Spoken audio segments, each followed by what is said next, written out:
This one is an incredible recipe. It only takes about 25 to 30 minutes to put together. It's pepper beef pasta, it's high protein, it tastes delicious, and it stores incredibly well. This right here is everything for today's recipe, plus the additions of oil, salt, and pepper.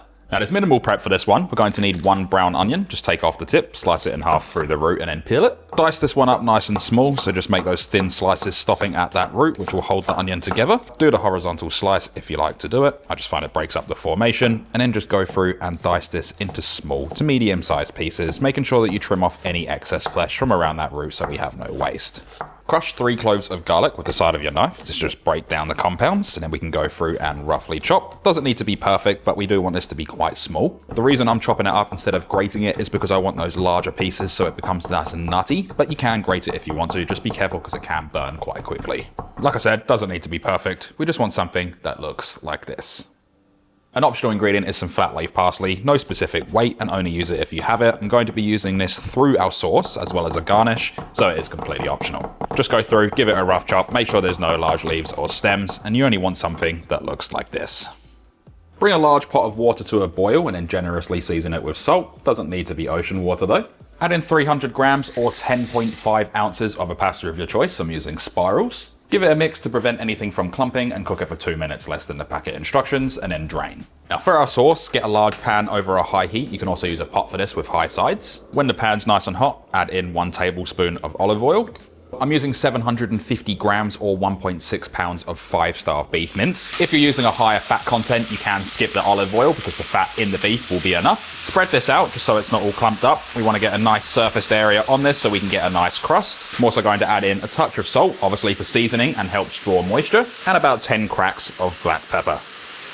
Keep this over a high heat just so we don't lose any heat in that pan. You can mix the seasoning around slightly. Then we're just going to let this sit for about 2 to 3 minutes to build up that crust. After about 3 minutes, you'll start to see a fond starting to build on the bottom of the pan, and a lot of that moisture or the water content has evaporated. We can start mixing this around and you're going to have that really nice crust on the bottom.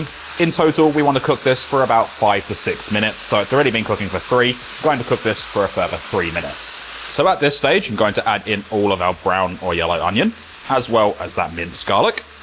Mix all of that through, just make sure everything's combined. You can cook the onion and garlic first if you prefer to, and then add the beef, or you can even cook the beef and then remove it from the pan, but just going to add it all in.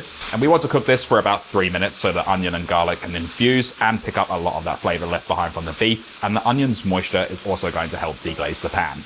At this point, we can add in 1 tablespoon of tomato paste and just cook this down for a couple of minutes, mixing it through. The tomato paste is going to help create body and depth to our dish. And I've also decreased the heat right now to a medium-high. Add in 300 milliliters or 1 1/4 cups of beef stock. This is going to help deglaze and create even more depth. Add in a touch more salt, about 5 cracks worth of black pepper. Bring this up to a simmer, mix it around regularly, and just cook this for 2 minutes over a medium heat. Once it's reduced down nicely, it's been cooking away for about 2 minutes. It smells fantastic. We're going to add in 180 milliliters or 3/4 of a cup of thickened cream, whipping cream, or cooking cream. Half a teaspoon of sweet paprika. You can also use smoked for extra flavor. And because this is a peppercorn beef, I usually go by eye with the pepper, but we're going to be adding in 1.5 teaspoons of cracked black pepper. Let this all come up to a simmer. Make sure you stir all of those ingredients through. You can double check it for seasoning as well. You don't have to add as much pepper as I have as well. If you don't like it, you don't have to use it. And what we're going to have is that really nice, deep, rich sauce. And we just want to cook this away for about 2 to 3 minutes until it's slightly thickened. One unfortunate thing about using light cream as well is it doesn't reduce as much because there's not as much fat content. So it will be a lot more watery if you decide to use it. At this point, it's been cooking away for 3 minutes. I'm going to turn the heat down to low. We have a really nice thick sauce. It smells fantastic and looks beautiful too. Add in all of our drained pasta. I'm not going to use all of this parsley for garnish, so I can add about half of that in there as well, just for a little bit of freshness and pop of color. Mix all of this through and just make sure everything gets coated in that thick, rich sauce. You can reserve a little bit of the pasta water as well and add that in just to help thicken the sauce even more. And all we need to do is mix this around and cook it for a further 1 minute. We can then turn this off the heat, and I'm using about 40 grams or 1/4 of a cup of Parmesan cheese, just grating that in there. The weights don't really matter, but if you are counting the calories, of course, you do want to weigh everything out. Mix all of that through, just allow that to gently melt through. You don't have to add this in at all. You can just add it over at the end, or even just completely omit it from the recipe. Totally your choice. And once you have everything mixed through, it's nice and smooth. You have that beautiful, creamy, rich sauce. You have something that looks like this.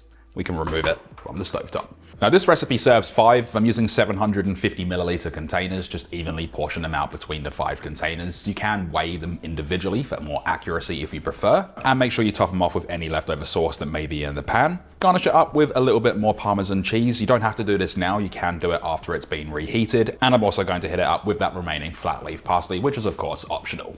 Now for storing, you're going to get 4 days in the fridge and 3 months in the freezer. As far as reheating goes, you can do it in a pan with a little bit of stock or extra cream just to reheat that way, or you can do it in a microwave for about 3 minutes, mixing it around halfway through. Like always, there's one thing left to do, and that is we can then dig in.